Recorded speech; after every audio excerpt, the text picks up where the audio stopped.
چونکہ اللہ تبارک و تعالی نے مسلمانوں کو یہ فرمایا تھا کہ یہ یہودی لوگ جو طرح طرح کی سازشیں بھی کر رہے ہیں اور اسلام کے خلاف پروپیگنڈا بھی کر رہے ہیں اور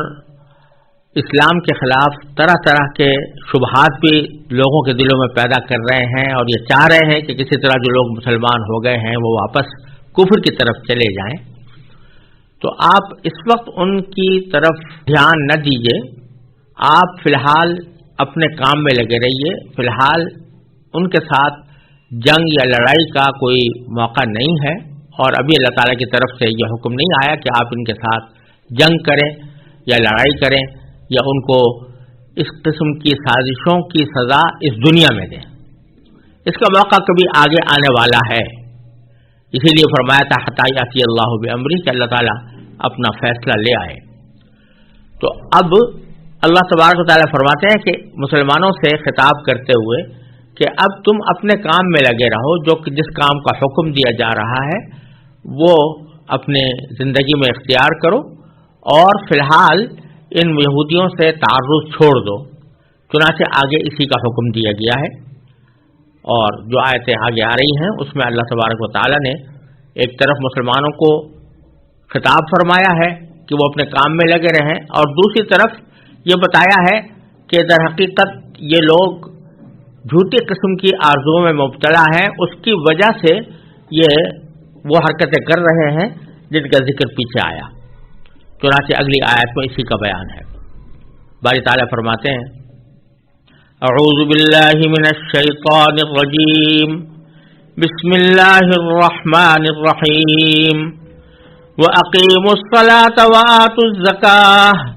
وَمَا تُقَدِّمُوا لِأَنفُسِكُم مِّنْ خَيْرٍ تَجِدُوهُ عِندَ اللَّهِ إِنَّ اللَّهَ بِمَا تَعْمَلُونَ بَصِيرٌ وَقَالُوا لَن يَدْخُلَ الْجَنَّةَ إِلَّا مَن كَانَ هُودًا أَوْ نَصَارَىٰ تِلْكَ أَمَانِيُّهُمْ قُلْ هَاتُوا بُرْهَانَكُمْ إِن كُنتُمْ صَادِقِينَ بَلَىٰ مَنْ أَسْلَمَ وَجْهَهُ لِلَّهِ وَهُوَ مُحْسِنٌ فَلَهُ أَجْرُهُ عِندَ رَبِّهِ وَلَا خَوْفٌ عَلَيْهِمْ وَلَا هُمْ يَحْزَنُونَ وَقَالَتِ الْيَهُودُ لَيْسَتِ النَّصَارَىٰ عَلَىٰ شَيْءٍ وَقَالَتِ النَّصَارَىٰ لَيْسَتِ الْيَهُودُ عَلَىٰ شَيْءٍ وَهُمْ يَتْلُونَ الْكِتَابَ كَذَٰلِكَ قَالَ الَّذِينَ لَا يَعْلَمُونَ مِثْلَ قَوْلِهِمْ فَاللَّهُ يَحْكُمُ بَيْنَهُمْ يَوْمَ الْقِيَامَةِ فِيمَا كَانُوا فِيهِ يَخْتَلِفُونَ۔ ان آیات کا ترجمہ یہ ہے کہ اور نماز قائم کرو اور زکوٰۃ ادا کرو، اور یاد رکھو کہ جو بھلائی کا عمل بھی تم خود اپنے فائدے کے لیے آگے بھیج دو گے اس کو اللہ کے پاس پاؤ گے، بے شک جو عمل بھی تم کرتے ہو اللہ اسے دیکھ رہا ہے۔ اور یہ یعنی یہودی اور عیسائی کہتے ہیں کہ جنت میں سوائے یہودیوں یا عیسائیوں کے کوئی بھی ہرگز داخل نہیں ہوگا، یہ محض ان کی آرزوئیں ہیں۔ آپ ان سے کہیے کہ اگر تم سچے ہو تو اپنی کوئی دلیل لے کر آؤ۔ کیوں نہیں؟ جو شخص بھی اپنا رخ اللہ کے آگے جھکا دے اور وہ نیک عمل کرنے والا ہو، اسے اپنا اجر اپنے پروردگار کے پاس ملے گا، اور ایسے لوگوں کو نہ کوئی خوف ہوگا اور نہ وہ غمگین ہوں گے۔ اور یہودی کہتے ہیں کہ عیسائیوں کی کوئی بنیاد نہیں، اور عیسائی کہتے ہیں کہ یہودیوں کی کوئی بنیاد نہیں، حالانکہ یہ سب کتاب پڑھتے ہیں۔ اسی طرح وہ مشرکین جن کے پاس کوئی علم ہی سرے سے نہیں ہے، انہوں نے بھی ان اہل کتاب جیسی باتیں کہنی شروع کر دی ہیں۔ چنانچہ اللہ ہی قیامت کے دن ان کے درمیان ان باتوں کا فیصلہ کرے گا جن میں یہ اختلاف کرتے رہے ہیں۔ سب سے پہلی آیت میں اللہ تبارک و تعالی نے مسلمانوں کو یہ حکم دیا ہے کہ وہ فی الحال یہودیوں سے لڑائی وغیرہ کا خیال دل سے نکال کر اپنے کام میں لگیں، اور ان کاموں میں سب سے پہلے اقیم الصلاح کا ذکر فرمایا اور پھر آتوا الزکاۃ، یعنی نماز قائم کرو اور زکوٰۃ ادا کرو. یہ جملہ اقیم الصلاۃ اور اسی طرح آتوا الزکاۃ یہ قرآن کریم میں بہت سی جگہوں پر آیا ہے، اور اس میں مسلمانوں کو نماز قائم کرنے کی اور زکوٰۃ ادا کرنے کی تلقین فرمائی گئی ہے، بلکہ اس کی تاکید فرمائی گئی ہے. چونکہ یہ جملہ پہلی بار آ رہا ہے، کیونکہ اس سے پہلے نیک بندوں کی تعریف کرتے ہوئے سورہ بقرہ کے آغاز میں ضرور اس کا ذکر آیا تھا، یقیمون الصلاۃ، کہ وہ نماز کو قائم کرتے ہیں، لیکن ایک حکم کے طور پر واقیموا الصلاۃ جو بہت سی جگہوں پر قرآن کریم میں آیا ہے، یہ اس کا پہلا موقع ہے. لہذا تھوڑی سی اس کی تفسیر سمجھ لینا مناسب ہے. قرآن کریم نے جہاں پر بھی نماز پڑھنے کا حکم دیا ہے تو یہ نہیں فرمایا کہ نماز پڑھو، بلکہ ہر جگہ اقیم الصلاۃ کا ارشاد فرمایا گیا ہے، جس کے معنی ہے نماز قائم کرو. بلکہ اگر عربی زبان کے لحاظ سے دیکھا جائے تو اقیمو یہ امر کا صیغہ ہے اور اقامت سے نکلا ہے. اقامت کے دو معنی ہوتے ہیں، ایک تو کسی چیز کو قائم کرنا، یعنی اس کو مستقل بنانا. جیسے مثال کے طور پر کہا جاتا ہے کہ کسی شخص نے دیوار قائم کر دی، دیوار کھڑی کر دی، یعنی اس کو مستقل طور پر تعمیر کر دیا. تو اقامت کے معنی مستقل طور پر کسی چیز کو کھڑا کرنے کے بھی آتے ہیں، اور اقامت کے معنی کسی چیز کو سیدھا کرنے کے بھی آتے ہیں. اگر کوئی چیز ٹیڑھی ہے اور آدمی اس کو سیدھا کر دے تو اس کو بھی اقامت عربی زبان میں کہا جاتا ہے. تو یہاں اللہ تبارک و تعالی نے نماز کے لیے اقامت کو جو استعمال فرمایا ہے، اس میں دونوں قسم کے مفہوم شامل ہیں. ایک طرف یہ مفہوم شامل ہے کہ نماز کو قائم کرو، یعنی اس کو مستقل پابندی کے ساتھ ادا کرو. گنڈے دار نماز کا حکم نہیں ہے کہ کبھی پڑھی اور کبھی چھوڑ دی، بلکہ اقامت کے معنی یہ ہوئے کہ اس کو مستقل طور پر قائم کرو اور اس کا اپنی زندگی کے اندر ایک مستقل معمول بناؤ. اور اسی میں یہ بات بھی داخل ہے کہ نماز کو جماعت کے ساتھ ادا کرو، کیونکہ مردوں کے لیے حکم یہ ہے کہ وہ نماز جماعت کے ساتھ ادا کیا کریں. تنہا جو نماز پڑھی جاتی ہے مردوں کی طرف سے، وہ نماز کامل نہیں ہوتی، ناقص ہوتی ہے. لہذا نماز قائم کرنے کے اندر یہ مفہوم بھی داخل ہے کہ جماعت سے نماز پڑھو، جماعت کا اہتمام کرو. تو اقامت کے پہلے معنی کے لحاظ سے اس میں دو چیزیں شامل ہو گئیں، ایک نماز کی پابندی، اور جب بھی نماز کا وقت آئے تو آدمی نماز کا اہتمام کرے، اور دوسرے اس نماز کو جماعت کے ساتھ ادا کرنا، انفرادی طور پر بلا عذر نماز ادا کرنے سے پرہیز کرنا، بلکہ جب بھی نماز آدمی ادا کرے تو کوشش اس بات کی کرے کہ وہ جماعت کے ساتھ ادا ہو. اور دوسرے معنی اس کے ہے سیدھا کرنا، جس کے معنی یہ کہ نماز جب پڑھو تو اس کے ظاہری اور باطنی ہر قسم کے تقاضوں کو پورا کرو، جس میں یہ بات بھی داخل ہے کہ نماز اس طرح پڑھو جیسے نبی کریم سرور دو عالم صلی اللہ علیہ وسلم نے پڑھی. اور آپ نے پڑھ کر یہ فرمایا کہ صلو کما رأیتمونی اصلی، آپ نے صحابہ کرام سے فرمایا کہ تم ایسے ہی نماز پڑھا کرو جیسے کہ تم نے مجھے نماز پڑھتے ہوئے دیکھا. تو آپ نے جس طرح پڑھی ہے کہ جس طرح آپ نے قیام فرمایا اس طرح قیام کرو، جس طرح آپ نے رکوع فرمایا اس طرح رکوع کرو، جس طرح سجدہ فرمایا اس طرح سجدہ کرو،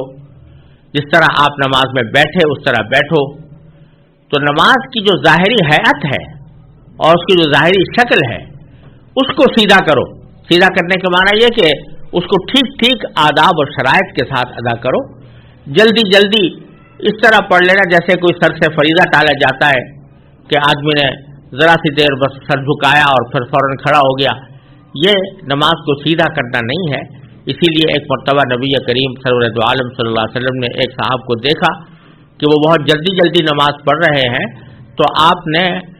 بعد میں فرمایا کہ صلی فإنک لم تصلی، جاؤ دوبارہ نماز پڑھو کیونکہ تمہاری نماز نہیں ہوئی،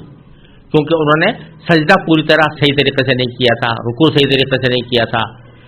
تو اس وجہ سے آپ نے اس کو یہ فرمایا کہ تم نے پڑھی ہی نہیں، تو سیدھی نہیں ہوئی وہ نماز۔ تو سیدھا کرنے میں ایک تو ظاہری حیات کو درست کرنا کہ وہ سنت کے مطابق ہو، اور اس کے لیے ضروری ہے کہ ہر مسلمان اس کو سیکھے، سنت کی طریقے سے نماز پڑھنے کا جو تفصیلی بیان ہے اس کو کسی مستند کتاب میں دیکھ کر اس کو سمجھے اور اپنے عمل میں اس کو لے کر آئے۔ اور اسی کا ایک حصہ یہ ہے کہ باطنی اعتبار سے بھی وہ نماز درست ہونی چاہیے، یعنی حتی الامکان اس میں دھیان اللہ تبارک و تعالیٰ کی طرف ہو، اللہ تعالیٰ کی رضامندی مقصود ہو، خشوع ہو، یہ اس کا باطنی حسن ہے نماز کا۔ تو نماز کو سیدھا کرنے میں یہ بات بھی داخل ہے کہ اس کا جو باطنی رخ ہے وہ درست ہو، اللہ تعالیٰ کی طرف توجہ ہو۔ غیر اختیاری طور پر جو خیالات آ جاتے ہیں اللہ تعالیٰ معاف فرما دیتے ہیں، لیکن اپنی طرف سے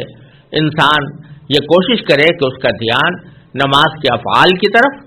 اور نماز کے اندر جو الفاظ وہ زبان سے نکال رہا ہے ان الفاظ کی طرف دھیان رکھے۔ اگر فرض کرو کسی وقت خیالات بھٹک جائیں تو پھر لوٹ کر آ جائے، یہ بھی اقامت صلاۃ کے اندر داخل ہے۔ تو اقامت صلاۃ کے اندر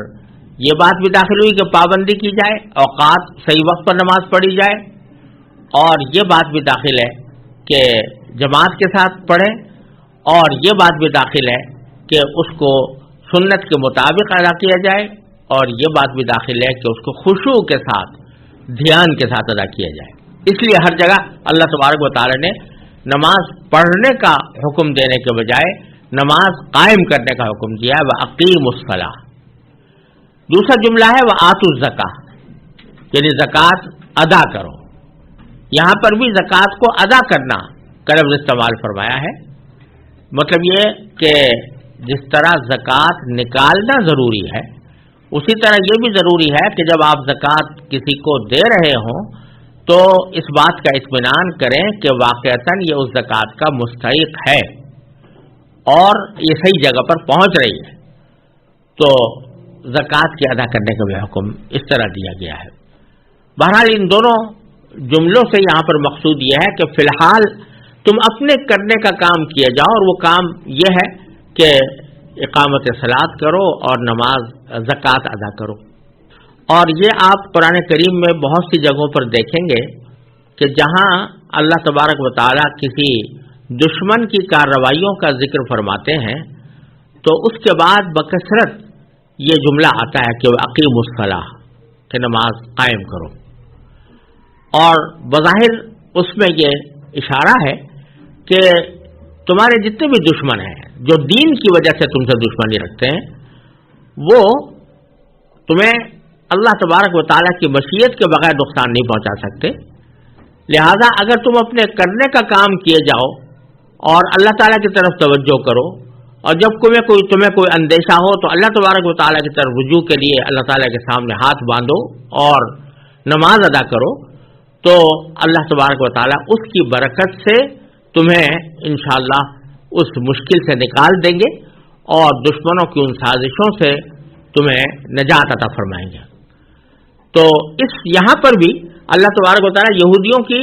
سازشوں کا اور ان کے پھیلائے ہوئے شبہات کا ذکر فرماتے ہوئے فرما رہا ہے کہ اس وقت تم درگزر سے کام لو، کوئی دنیاوی طور پر ان کو سزا نہ دو،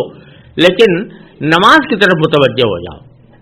کیونکہ جب اللہ تبارک و تعالیٰ کو راضی کرو گے، اللہ تبارک و تعالیٰ کے ساتھ تعلق تمہارا مضبوط ہوگا، تو اس کے نتیجے میں اللہ تبارک و تعالیٰ کی طرف سے مدد آئے گی، اور حتیٰ یاتی اللہ بامرہ، یعنی اللہ تعالیٰ اپنا فیصلہ لے کر آئیں گے اور صورت میں تمہارے دشمنوں کو شکست کا سامنا کرنا پڑے گا۔ تو اس سے یہ بات بھی معلوم ہو رہی ہے کہ جب کبھی مسلمانوں کو مشکلات درپیش ہوں، عمومی مشکلات، اجتماعی مشکلات، تو اس کا بہترین حل ایک یہ بھی ہے کہ بندے اللہ تعالیٰ کی طرف متوجہ ہوں اور نمازوں کا اہتمام کریں، اس میں فرائض بھی داخل ہیں اور نفلی نمازیں بھی داخل ہیں جس میں نماز حاجت ہے. مثلا نبی کریم صلی اللہ علیہ وسلم نے تلقین فرمائی ہے کہ جب تمہیں کوئی حاجت پیش آئے تو اللہ تبارک و تعالی سے اپنی حاجت مانگنے سے پہلے 2 رکعتیں نماز حاجت کی نیت سے پڑھو اور پھر اللہ تعالیٰ سے مانگو. اور حدیث میں بھی آتا ہے کہ نبی کریم سرور دو عالم صلی اللہ علیہ وسلم کو جب کوئی پریشانی ہوتی تو فوراً آپ نماز پڑھتے تھے. حدیث کے الفاظ یہ ہیں کہ اذا حزبہ امر فزع الی الصلاۃ، کہ جب آپ کو کوئی پریشانی پیش آتی تو آپ جلدی سے نماز کی طرف متوجہ ہوا کرتے تھے. تو یہ سبق بھی اس آیت سے ہمیں مل رہا ہے کہ جب کبھی کوئی پریشانی پیش آئے تو رجوع الی اللہ کا اہتمام کیا جائے، اور نماز کا اس میں خاص طور پر ذکر فرمایا گیا ہے. اور پھر یہ ایک سوال پیدا ہو سکتا تھا کہ ہم نماز تو ادا کریں اور زکوٰۃ بھی ادا کریں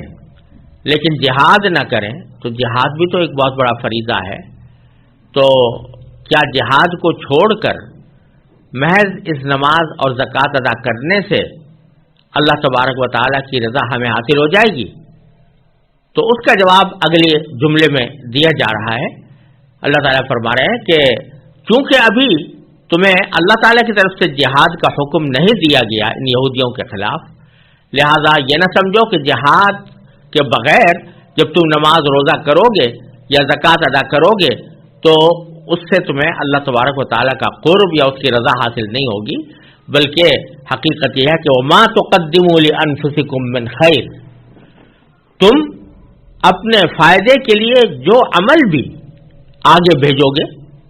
یعنی اللہ تبارک و تعالیٰ کے پاس تمہارا وہ عمل ذخیرہ ہوگا آخرت کے لیے، تو تجدوہ عند اللہ، تم اس کو اللہ کے پاس پاؤ گے. وہاں جا کر تمہیں پتہ چلے گا کہ یہ نمازیں، یہ روزے، یہ زکوٰۃ، یہ صدقات جو تم یہاں کر رہے ہو بظاہر کتنے ہی معمولی نظر آتے ہوں، لیکن اللہ تبارک و تعالیٰ کے ہاں جب پہنچو گے تو ان کا بہت بڑا عظیم ذخیرہ تمہیں ملے گا. اور ان اللہ بما تعملون بصیر، بے شک اللہ تبارک و تعالیٰ تمہارے ہر اس عمل کو دیکھ رہا ہے جو تم کرتے ہو. لہذا